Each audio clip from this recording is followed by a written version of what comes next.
नमस्ते दोस्तों, मैं doctor Nitin Bhagwat, Ayurveda practitioner, practicing Ayurveda from 13 years in Amravati Maharashtra.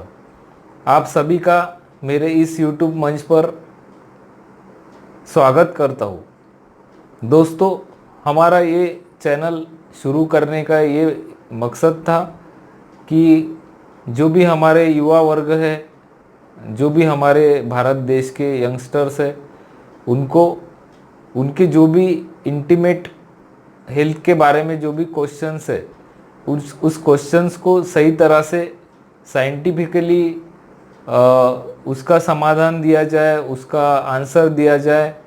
क्योंकि हम देखते हैं कि आजकल काफ़ी मिसकंसेप्ट, काफ़ी गलत फहमियाँ इस बारे में फैली हुई है समाज में। तो हमने सोचा कि हमारा जो भी ज्ञान है उसका हम हमारे यंगस्टर के लिए कुछ उपयोग कर सके। तो दोस्तों, चलिए आज का टॉपिक हम स्टार्ट करते हैं। तो हमारे पास ऐसे काफ़ी सारे पेशेंट आते हैं कि जो लोग हमको पूछते हैं कि डॉक्टर साहब, हस्तमैथुन से नुकसान कब होता है। और ये काफ़ी कॉमन क्वेश्चन है दोस्तों, क्योंकि हस्तमैथुन या फिर मास्टरबेशन ये काफ़ी सारे यंगस्टर लोग इसमें इन्वॉल्व रहते हैं। और फिर उनको ऐसा लगता है कि हमको इसके साइड इफ़ेक्ट हो रहे हैं या फिर हमारी तबीयत खराब हो रही है। तो फिर इसका क्या एक प्रमाण रहना चाहिए या फिर इसका कब नुकसान होता है, तो ऐसा काफ़ी लोग पूछते हैं। तो आज हम उसी के बारे में डिटेल में बात करेंगे। तो दोस्तों,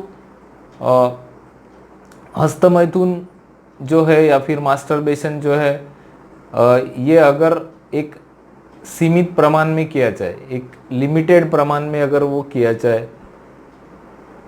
तो इसका हमारे शरीर के ऊपर कोई विपरीत परिणाम नहीं होता है। लेकिन अगर ये प्रमाण से ज़्यादा किया जाए, जैसे हम देखते हैं कि कुछ पेशेंट दिन में 2 बार, दिन में 3 बार, 4 बार, ऐसी उनकी फ्रीक्वेंसी रहती है। तो फिर इतने ज़्यादा प्रमाण में अगर ये चीज़ करते हैं तो फिर वो शरीर और मन के ऊपर उसका विपरीत परिणाम होता है। सबसे पहले तो उनको गिल्ट की भावना आती है, अपराधीपन की भावना आती है, क्योंकि वीर्यपतन के बाद एक प्रकार की जो गिल्टी फीलिंग आती है, उसकी वजह से उनका मन खराब हो जाता है। फिर शरीर के अंदर एक कमजोरी आ जाती है, शरीर खोखला लगने लगता है, दुर्बलता मालूम पड़ती है, लिंग में ढीलापन, शरीर में ढीलापन आ जाता है, और दिमाग काम सोचने की शक्ति कम हो जाती है, स्मरण शक्ति कम हो जाती है, डिसीजन मेकिंग कम हो जाती है, कॉन्फिडेंस लेवल कम हो जाता है। तो ये सब दोस्तों, जो भी ये दुष्परिणाम है, ये प्रमाण से ज़्यादा हस्तमैथुन करने से होते हैं।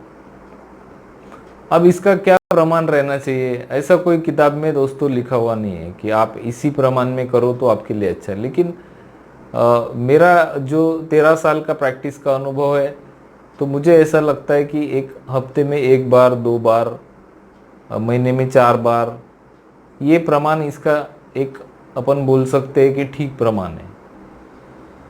तो अगर इस प्रमाण में हम करते हैं तो शरीर पे हमको ज़्यादा इसके साइड इफेक्ट दिखते नहीं है।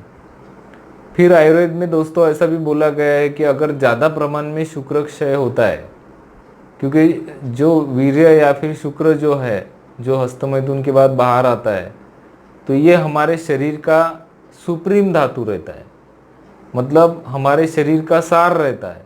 जो भी हम खाना खाते हैं तो सबसे पहले रस धातु तैयार होगा, फिर रक्त तैयार होगा, फिर मांस धातु तैयार होगा, फिर मेद यानी चर्बी तैयार होगी, फिर मज्जा धातु तैयार होगा, फिर अस्थि होगा तैयार होगा, फिर शुक्र धातु तैयार होगा। रस रक्त मांस मेद अस्थि मज्जा शुक्र, ऐसा क्रम है दोस्तों। फिर शुक्र जब शरीर में ठहरेगा तो उसमें से फिर ओज धातु, ओज तैयार होगा। फिर हम बोलते हैं कि कोई बंदा तेजस्वी दिखता है या फिर ओजस्वी दिखता है। तो ये सब शरीर में जब शुक्र धातु ठहरता है दोस्तों, तो उसके बाद में हमको ये सब उसके बेनिफिट्स दिखाई देते हैं। तो इसमें कोई आचार्य आयुर्वेद में ऐसे बोलते हैं कि हम जब खाना खाते हैं तो शुक्र धातु को बनने में 7 दिन लगते। कोई किसी आचार्य का ऐसा बोलना है कि हम खाना खाने के बाद में 30 दिन के बाद में शुक्र धातु बनता है। तो ये तो डिबेट का विषय हो गया, लेकिन हमको यही जानना है इसमें से कि खाना खाने के बाद तुरंत शुक्र धातु नहीं बनता है।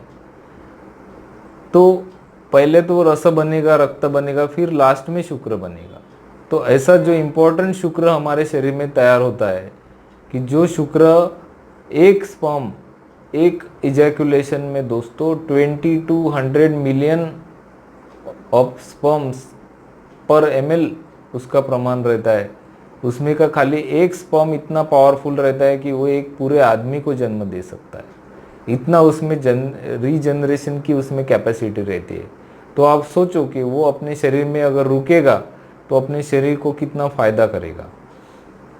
फिर ऐसा भी देखने में आता है कि जो लोग अति प्रमाण में इसका क्षय करते हैं या फिर अति प्रमाण में इसको बाहर निकालते हैं, तो फिर उनको ट्यूबरक्लोसिस जैसी बीमारियाँ, उसके बाद में हर्पीस जैसी वायरल बीमारियाँ, HIV एड्स, इसमें से हम देखते हैं कि जो लोग अनप्रोटेक्टेड सेक्स करते हैं उनको हो जाता है। फिर इसमें से वात विकार भी हो जाते हैं अति प्रमाण में, अगर शुक्र बाहर निकलता है तो फिर वात वृद्धि भी शरीर में हो जाती है। तो ऐसी काफ़ी, मैं आपको बीमारियों के नाम गिना सकता दोस्तों। अति प्रमाण में अगर ये होता है तब ये सब अपने को हो सकता है।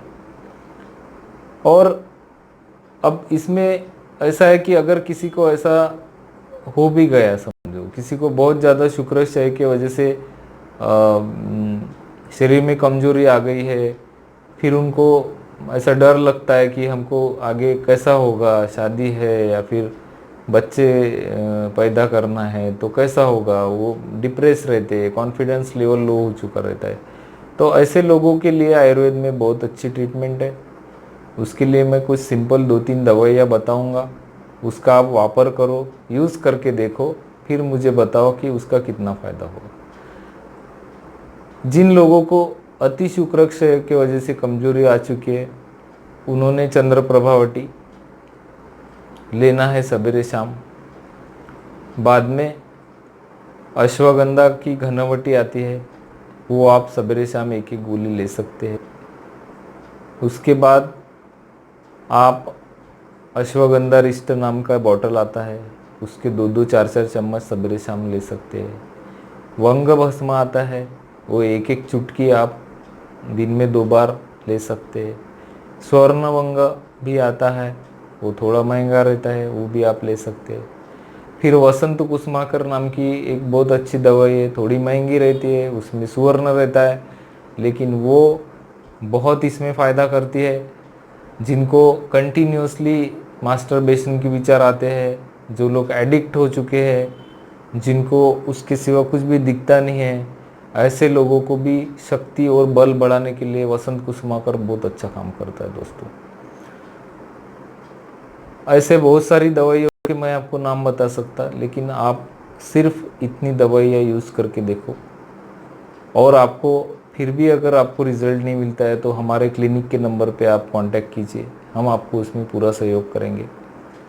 और हमारा उद्देश्य यही है कि आप जो भी हमारे भारत की युवा है, आप सभी का आरोग्य अच्छा रहे, कोई इसके वजह से डिप्रेशन में ना जाए, कोई इसके वजह से सुसाइड ना करे, सबका इंटीमेट हेल्थ अच्छा रहे और सबका जो मैरिज लाइफ है वो अच्छा रहे। इसी कामना के साथ आज का वीडियो दोस्तों यही समाप्त करते हैं। आपको वीडियो अच्छा लगा तो इसको लाइक ज़रूर कीजिए, और किसी टॉपिक पे आपको वीडियो चाहिए तो मुझे कमेंट बॉक्स में लिखिए।